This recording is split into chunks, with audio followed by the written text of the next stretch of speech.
High friends, welcome to my channel. আশা করি সবাই খুব ভালো আছেন।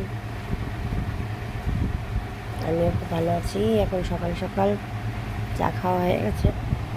এই যে কাশির সিরাপ চলছে এখন, এটা খুব ভালো। যাই হোক,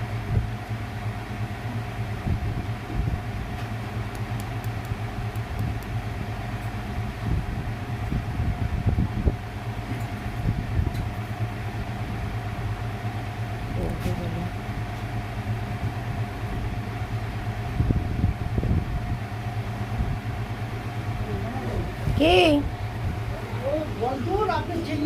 হ্যাঁ জানি, চুকা শুনেছি। তারপর যা দিয়ে দিয়েছে কুমড়ো আর তো কি বললাম বেগুন। বেগুন তো আমি আনলাম, এনেছি বললাম 25 টাকা। বলি 150 টাকা। তুই 150 টাকা, 150 টাকাই তো বললাম। তাহলে আমি আনছি 80 টাকা। একদম ভালো কোনো পোকা পাখি নেই, পরে পোকা হলে ফেলে আমাকে ফেলে দিয়ে যাবেন। ও বেগুন